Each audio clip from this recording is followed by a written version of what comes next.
ধরুন প্রতি মাসে নির্দিষ্ট একটি টাইমে আপনি আপনার স্ত্রী, সন্তান বা আত্মীয় স্বজনের কাছে টাকা পাঠান বা মোবাইল রিচার্জ পাঠান। কোনো মাসে সেই টাকাটা যদি আপনি পাঠাতে মিস করে ফেলেন তাহলে আপনাকে অনেক বড় ঝামেলার সম্মুখীন হতে হয়। আর বিকাশ থাকলে আপনাকে সেই ঝামেলার সম্মুখীন হতে হবে না, কারণ বিকাশে অটোপে সিস্টেম অ্যাড হয়েছে। আর এই অটোপে সিস্টেম অ্যাড হওয়ার কারণে আপনাকে প্রতি মাসে নির্দিষ্ট টাইমে কাউকে টাকা পাঠাতে হবে না। বিকাশে টাকা ভরে রাখলে অটোমেটিক যার অ্যাকাউন্টে টাকা পাঠাতে চাচ্ছেন অটোমেটিক তার অ্যাকাউন্টে টাকা চলে যাবে। তো কিভাবে এই বিকাশের এই অটোপে সিস্টেম চালু করবেন চলুন আপনাদেরকে দেখাই। তো আমি আমার মোবাইল স্ক্রিনে এসে চলে যাব বিকাশে। বিকাশে এসে আমি আমার পিন নাম্বার দিয়ে লগ ইন করে নিব। লগ ইন করার পর সেন্ড মানি অপশনে একটি ক্লিক করব। ক্লিক করার পর আপনার অটো পে নামে যে অপশনটি দেখতে পাচ্ছেন এখানে একটি ক্লিক করব। ক্লিক করার পর নতুন অটো পে চালু করুন এই অপশনে একটি ক্লিক করব। ক্লিক করার পর আপনারা যদি মোবাইল রিচার্জের অটো পে সিস্টেম চালু করতে চান তাহলে মোবাইল রিচার্জ সিলেক্ট করে দিবেন। আপনারা যদি পে বিল অর্থাৎ আপনার বাসার বিদ্যুৎ বিল, গ্যাস বিল, অন্যান্য যাবতীয় যে বিল আছে আপনারা যদি সেই বিলের অ্যামাউন্ট অ্যাড করতে চান তাহলে সেই পে বিলের অপশনটি সিলেক্ট করে দিবেন। অথবা আপনারা যদি কাউকে টাকা পাঠাতে চান তাহলে সেন্ড মানি অপশনটি সিলেক্ট করে দিবেন। তো আমি মোবাইল রিচার্জ অপশনটি সিলেক্ট করে দিচ্ছি।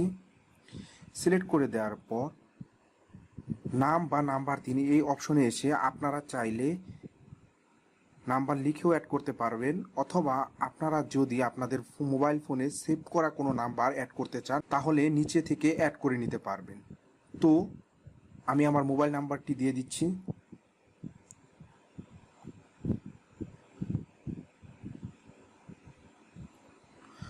মোবাইল নাম্বারটি দিয়ে দেওয়ার পর অটোপের পরিমাণ এইখানে একটি ক্লিক করব। ক্লিক করে আমি যে অ্যামাউন্ট অটো রিচার্জ করতে চাচ্ছি প্রতি মাসে সেই অ্যামাউন্টটি দিয়ে দিব। এরপর একটু নিচের দিকে স্ক্রল করলে দেখতে পারবেন অটোপের ধরন, অর্থাৎ আপনি কোন ধরনের অটোপে সিস্টেম চালু করতে চাচ্ছেন। আপনি কি প্রতি 30 দিন পর পর অটোপে সিস্টেম চালু করতে চাচ্ছেন, নাকি 15 দিন পর পর, নাকি প্রতি সপ্তাহে 7 দিন অর্থাৎ 7 দিন পর পর। আপনি যে কতদিন পর পর অটোপে সিস্টেম চালু করতে চাচ্ছেন সেই অপশনটি সিলেক্ট করে দিবেন। তো আমি প্রতি 30 দিন পর পর অটোপে সিস্টেম চালু করতে চাচ্ছি, সেজন্য আমি প্রতি 30 দিন অপশনটি সিলেক্ট করে দিলাম। এরপর সম্মতি দিন অপশনে একটি ক্লিক করব। ক্লিক করার পর বিকাশের যে পিন নাম্বারটি আছে সেটি দিয়ে দিব।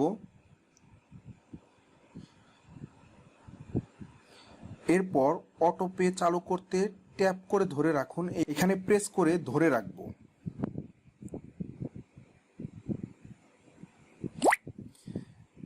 প্রিয় দর্শক, ইতিমধ্যে আমার অটোপে চালুর রিকোয়েস্টটি সাবমিট হয়ে গেছে, অর্থাৎ প্রতি মাসে এখন থেকে আমাকে আর মোবাইল রিচার্জ নিয়ে কোনো ঝামেলা পোহাতে হবে না। অটোমেটিক আমার অ্যাকাউন্টে মোবাইল রিচার্জ হয়ে যাবে।